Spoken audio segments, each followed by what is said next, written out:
In case you guys missed the community post, Colgate ended up raising its dividend. So Colgate declared 48 cents per share quarterly, which is a 2.1% increase from the prior dividend of 47 cents. This is actually one of the picks that we did have for the month of March that they will be raising their dividend. The next one is Toll Brothers, which also announced a dividend raise. So Toll Brothers declared 21 cents per share quarterly, which is a 5% increase from the prior dividend of 20 cents. This one was another pick on our list, so that is 2 out of 5 that we were expecting dividend raises from. And the last one here, guys, is American Express, which did announce a dividend raise. American Express declared 60 cents per share quarterly, which is a 15.4% increase from the prior dividend of 52 cents. This is actually another one in the list for the month of March that we are expecting dividend raises. So this is 3 out of the 5 that we are expecting. 2 more, I believe, is Dollar General and American Tower, so we will see. But anyways, ex-dividend date for American Express will be April 6th, and they will be paying out May 10th. So congrats to all the shareholders for all the dividend companies that did announce a dividend raise. Gotta love dividend investing. It's the best way to grow this passive income for doing absolutely nothing, guys. What's up, everybody? It's Investing Sensei here to bring you episode 177 of the portfolio update. So you guys already know it's Sunday. It's time to go over the portfolio, what we bought, what we sold, what dividends came in, what options we actually ended up placing, or what options in general we had to manage. And we'll be seeing the, looking at the Google Sheets, seeing actually what we actually ended up growing the dividend snowball. I do have some news. I did end up selling at a target, so this will affect our projections because I did end up buying Costco, which I'll show you guys in the history. But by the end of the video, we should hopefully see this a little higher or a little bit less. But I did buy some SCHD, so hopefully the offset is right around the same amount. But we will see. Anyways, you'll see the annual dividends here for us are at $380 for 2023 so far. Quarterly is about $380.94 for Q1. We are actually working on the last month for this quarter, so definitely excited to see what we end up making. And then for the options premium, you'll see that for March we're only at $80.43. Didn't really collect much from options this week. I'll go over that in a bit, but if we look at the money invested for us, just to keep track on our goals for 2023, remember we have goal number 1, which is reach 20,000 subscribers, which we're actually on the way. So if you're new to the channel, consider subscribing with the bell notification. Definitely would appreciate it, guys. Definitely would appreciate, as well as a big thumbs up on the video. Helps the channel grow. Goal number 2 is to reach or I guess to make about $325 per month on average each quarter. We're actually on our way there. We will see by the end of the video if we actually grew it or actually decreased it some, because we did sell out of target. So we'll see how long that affects us. On the goal number 3 is to reach $118,000 invested of my own money. We look right here, we're actually at $111,200, so we have about maybe $7,000 more to go. We're definitely going to achieve that. Goal number 4 is to dollar cost average $100. I actually ended depositing $140, so $100 every week at a minimum. So definitely continuing that with goal number 5 as well. Add an additional $20 per dividend that you get that week, which we actually got 2 dividends. So I ended up contributing an additional $40. So that's $140 there. And goal number 6 to about average about $400 per month on average selling options. So we're actually averaging out pretty good so far. We did have the past couple months, or I guess the past 2 months, we did very good on options. So definitely up there with above $400 per month on average. If we actually look at the dividend payout for us, we are actually expecting these companies for the month of March, and then we'll wrap up March, see how much we actually grew. I'll make a video for that and I'll show you guys that. So I do want to go over how I'm actually gonna be storing my actual cash that's uninvested here. You guys probably already heard about the bank that actually collapsed this past week. Probably already saw many videos on it, but I just want to kind of go over what I'm doing with my uninvested cash and how I'm gonna try to protect it. Maybe give you a couple ideas of what you guys could potentially do to actually avoid this. But anyways, the other thing I do want to mention is that in the coming weeks and months or so, I am considering changing the name of my channel. So in case you do see a different name and different profile pic on the channel, don't get scared. It was me, and I will be changing it. So definitely look forward to it, just so you guys know and are not surprised. But anyways, you'll see that the portfolio is at $191,926.18, and then you'll see that we are actually down about $641.45, which comes about to be 0.33% in the red. On the 2-year change so far is showing up as $3,815.94, which is actually about 2.03% in the green. Pretty sweet. Again, definitely love the red because all those dollar cost average that we do every single week potentially has more buying power than when we are in the green. And then if we look at the positions here, you see that we are actually up 47.34% in the green, which is roughly about $51,796.12. And then you'll see our cash balance is at $30,728.31. This cash balance, I do actually need to invest it into something probably like T-bills, which in the long term, or I guess, you know, in the coming months, I'm really trying to deposit this into SCHD because that is most of my positions that I did clean up and sell out of. I want to put that into SCHD and hopefully start selling more covered calls against that awesome ETF. Let me know in the comment section if you do own SCHD and then how many shares. Definitely would love to know that. But you'll see here, guys, that we do have actually a covered call, or I guess 2 covered calls on Apple that I am managing so far. We are in the green for it on the premium, about 29%. So we're gonna have to manage this one. This one is in the money, so we'll see by the 24th of March where Apple ends up. But we do have a position for JP Morgan, Altria, and Microsoft for next week where we can sell some covered calls. I actually did not place some covered calls this week for these because we already had some. They did expire worthless, so gotta love collecting some extra premium on our 100 shares for these companies. Then we do have the Nvidia one, which I'm also managing. This one is super deep in the money, but I think we will actually hopefully manage out of it, especially because Nvidia has just been on a rally upwards, and hopefully we have a very nice pullback and we can actually manage this covered call. But anyways, some of these other ones I am trying to get to 100 shares. You'll see that Target is missing now, but Costco, guys, we are at 24 shares of Costco, so definitely love that. And then the last one here is SCHD, which I've been buying lately, and we're actually at 327 shares. We're down about 200, almost $300. Not a big deal, guys. We're going to be averaging down, and definitely going to love this dividend yield on this ETF. We do have 2 covered calls on them that they do expire on the 17th, so I believe that is next week. As long as SCHD closes below $78 a share, we will keep our 200 shares for this and also keep the money that they paid us for selling these covered calls. So we will see what happens with this one. If I show you guys here the performance, you'll see that we are actually down $1,108.97. Love seeing the portfolio in this type of state where we are in the red, again because our dollar cost average has more buying power. So we're actually down a little bit slightly, and if we look at the rate of return, it's actually 0.73% in the red. Hopefully we can go down more in the coming weeks, because I would love to take some great opportunities to load up on some of the shares, especially because you guys saw how much cash I do have available in the portfolio.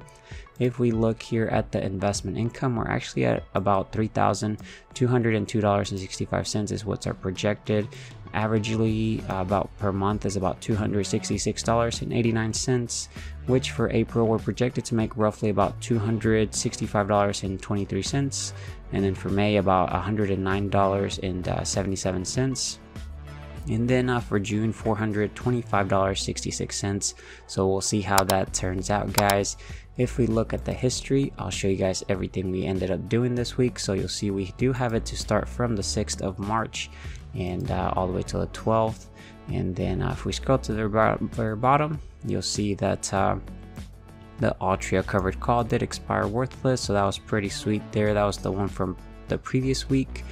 We did end up selling on the 6th. We sold our target shares. We sold the 35 shares right around $165. We collected about 5,800, and then it actually sold all of it at a separate one, I guess the fractional portion, so about $5,900.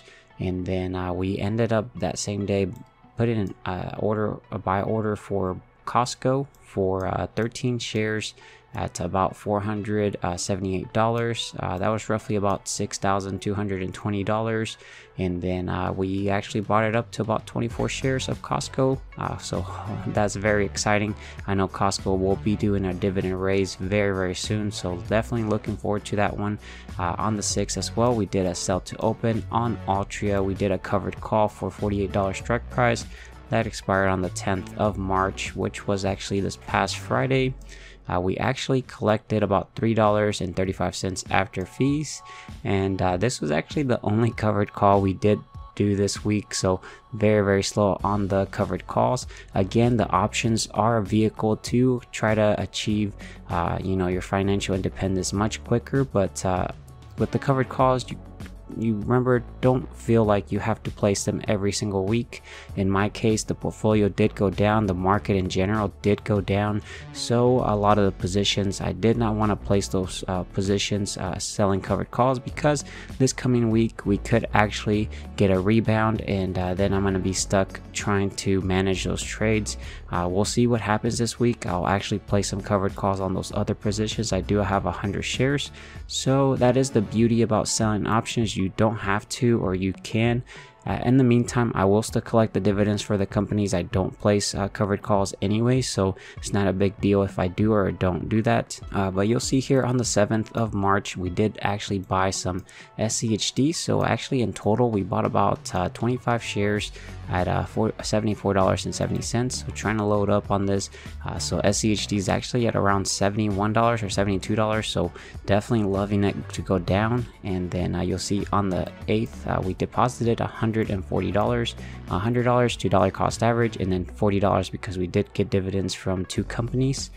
So you'll see on the 9th, we ended up actually getting the dividend from Microsoft, $73.35, pretty sweet there. And then I ended up buying Costco, so we bought $20 worth of Costco. That is because Target did pay us a dividend, so I used the $20 to actually buy Costco since we are completely sold out of Target. You'll see here on the 10th as well, we bought $20 worth of Microsoft because it did pay us a dividend. And then we actually bought 2 shares of SCHD. That is the $100 I did invest. I took a little bit of, I guess I took $44 extra or $45 extra from my cash balance to just go ahead and buy a full share of SCHD. And then on the 10th as well, SCHD continued to go down, so I bought another 25 shares of SCHD, roughly about $72.44. So love these current prices. Hopefully they drop more so we can load up on more shares. And then on the 10th, we got the dividend from Target, which was about $34.89. I will probably go ahead and buy $34.89 worth of Costco just to see what we end up purchasing there. And then you'll see that the drip kicked in for Microsoft, so it reinvested the $73.35 back into Microsoft. And hopefully next quarter we can actually make more dividends from these great companies. Gotta love passive income, guys. But that is the history for this week. Let's go ahead and see how much we actually collected in dividends for doing absolutely nothing, guys. Let's go ahead and click the calculate dividends, and guys, we made $108.24. Completely passive, did have to do absolutely nothing. Passive income at its best as well. A lot of these dividends do become qualified dividends after you hold them for, I believe, 60 days or so. And then you actually get long-term capital gains, which is very, very awesome there. But yeah, guys, this is what I have for you guys in the history. Let me know what what dividends you guys got, what options did you guys place this week. Definitely would love to know. But let's look a little bit about bail-ins. So why bank bail-ins will be the new bailouts. So as you guys noticed, that those banks are actually, I guess, that major bank that actually ended up failing to raise capital there. We actually have here, the world experienced a major upheaval during the 2007-2008 financial crisis. The problem didn't happen overnight. In fact, they were years in the making. Rock bottom interest rates led to an increase in borrowing, which was a boon to existing and prospective homeowners, but it would prove to become a bubble destined to burst, one that would greatly impact not only consumers but also some of the world's major banks. But anyways, they did end up actually Congress passed the Dodd-Frank's Wall Street Reform and Consumer Act in January 2010, which eliminated the option of a bank bailout but opened the door for bank bail-ins. And bail-ins are the thing where you got to be careful, guys. Big banks were deemed too big to fail following the financial crisis of 2007-2008, resulting in government bailouts at the expense of taxpayers. The financial reform ushered in with the Dodd-Frank Act eliminated bailouts and opened the door for bail-ins. Bail-ins allow banks to convert debt into equity to increase their capital requirements. So what this means is every time you deposit money into a bank, they basically owe you a debt, meaning like, hey, you just deposited money, so we owe you $100 because you deposited $100. So what they can do is they can take that debt and convert it to equity to try to stay afloat and not go out of business. But they did shift the risk to unsecured creditors, including depositors whose account balance exceed the FDIC limit of $250,000 or more. So as long as you have less than $250,000 in your bank, you should be fine as long as they are covered by FDIC. But this is mostly applies for anybody over exceeding that amount. I'll show you guys what I'm doing. I definitely do not have over 250,000, but I'm just taking a precaution and just managing it like if it would be. You can avoid bail-ins by spreading your assets across different banks and by monitoring changes in financial regulations. So this is actually what I'm doing, is I'm actually placing some of my cash itself into different investments of like Ally high yield savings account, currently getting about 3.60% yield, which is actually pretty sweet there. I have about half of my cash there, collecting some interest on it while it is my emergency fund, plus anything I am saving to actually drop into the market once we have a huge pullback. The other one I did want to show you guys here is I actually ended up, so I already have a Fidelity account, but I ended up actually signing up an additional account to actually take advantage of this, take the first steps into investing with the Fidelity Starter Pack. For a limited time, we will give you $100 if you deposit at least $50 into your new account. So I ended up actually using this and creating a new taxable account, and I ended up depositing about $60, and then I got $100 maybe about a couple weeks later. But why I'm doing this is because with Fidelity, I actually have my uninvested cash. It actually automatically invests it into SPAXX, which is Fidelity Government Money Market Fund. What this actually does is they're mostly invested in US Treasuries, and they're actually yielding about 4.22% return on your cash, their uninvested cash. So I am actually having about half into my Ally and then half into my Fidelity individual account that I did collect an additional 100. Of course, this is an individual account that I do not have or I don't plan to trade or buy stocks with it. It's just to hold my cash and have it invested in this government money market fund to collect the high yield, and I'm doing about half and half of that. So hopefully all of that plays out. Let me know in the comment section what you guys are doing to manage your uninvested cash, including your emergency fund. Definitely would love to know your perspectives on that. But let's go ahead and wrap up this video by pulling up the Google Sheets. Let's see how much we grew the dividend snowball or how much we decreased it from actually selling out of target. But first of all, I do want to go over the options. So again, you'll see that for March, we're right now roughly about $80.43. If we look at the actual charts for options, this past week we only made about $3.35, which was the Altria covered call, which is completely fine. Again, guys, as long as we are collecting these crumbs, they do add up over time, and this is an additional amount of money we wouldn't have gotten from the dividend. So think of it as increasing your dividend yield for there. But overall, so far for the year of 2023, we're at $3,304.51. I think that's a pretty great return so far on our cash, or I guess our investments. And this is just cash that we are reinvesting back into the portfolio and growing that dividend snowball much faster. But if we look at the dividend payout here, guys, let's go ahead to see if any companies announce dividends. So 39 portfolio tools, get latest dividends. I do have tutorials on these scripts. They're completely available for free. All I ask in return, guys, is that you're subscribed with that bell notification. Definitely would appreciate it, as well if you dropped a big thumbs up on the video. But it looks like it's done, guys. There's actually nothing announced for our positions, but we will be getting Lockheed Martin's on the 24th. Definitely looking forward towards that, because that will be a very juicy dividend amount that we do get paid. But if we go over here to settings, guys, and actually get rid of this, we can actually jump over to Empower, which is used to be Personal Capital, and grab the latest copy of our portfolio. So I'll see you guys over there. All right, guys, so we're here at the Empower account under my Schwab account, and then you'll see this green button. Click on it, and that will actually copy the content of my portfolio. That includes the purchases from this past week. We can jump back over to the dashboard on settings and click paste special values only. And then we are good to go. Go to holdings, and this is actually the old positions.